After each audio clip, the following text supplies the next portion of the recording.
So to answer the first question, I do not support MeasureAA, but I do support mitigation and prevention.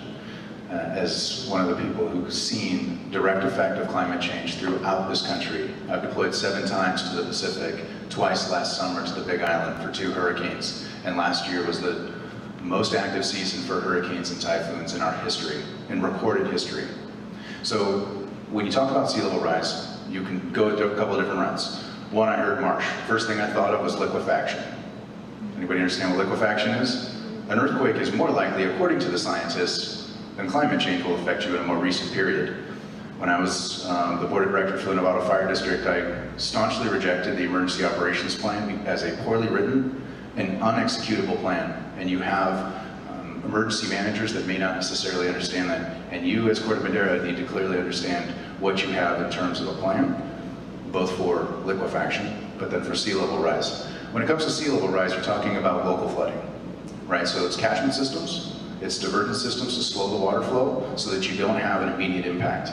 And I've called for greater retention of a lot of our rain systems because most of that, all of it, is drawn from the ocean. If you look at rain systems, that's where they draw their moisture, directly from the ocean, and they drop it on. So when you go to the Gulf, they can't get rid of that water because that water came from where it came from, the Gulf. So that's why they stay flooded for a week to 2 weeks, because the water has no place to go. So you have to be able to let people into office that understand. I kind of feel like I'm in a fishery that people see a flashing thing and say, hey, more taxes, sweet. But that's not really the case, because there's a tax depression. People are saying, why is it so expensive? Okay, well, you're going to have AA. We have Measure B up in Novato.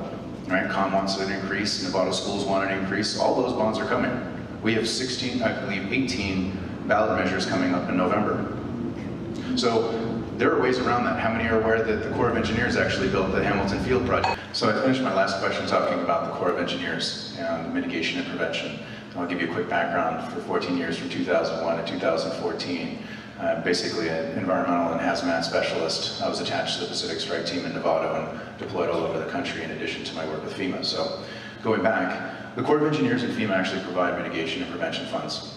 Yeah, I mentioned the Hamilton project, but most of the, about 70-ish% of the waterways and the levees in the United States are managed and governed by the Corps of Engineers, and they have $100 million in funding. So we should be electing people who are going to go and seek that funding to use our tax dollars that we pay for to bring it back to Marin to be able to mitigate that. So the question is about environmental impact. I noted before, I don't really use paper. Has anybody ever heard of the Samoa Pulp Mill up in Humboldt? Okay. Well, I'll tell you, it was a plant, a paper mill, and one of the most, could have been one of the worst environmental disasters of our time, because they had 3 million gallons of caustic material in, I'm not kidding, brick silos.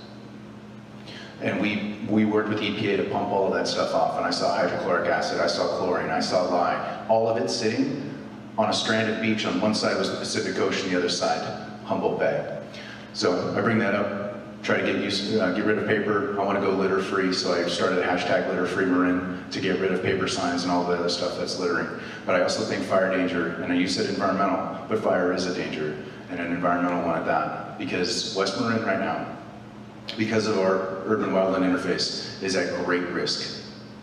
An unbelievable risk. I talked to a fire chief just last week, and he said the fire risk right now is unimaginable. And we need to be able to let people who are going to understand that and help to mitigate that. Empower communities to be able to work their own systems, put more money into the TAM crew so they can clear those ways. And I've got many more ideas, so I suggest you go to my Facebook page or website so you can see those.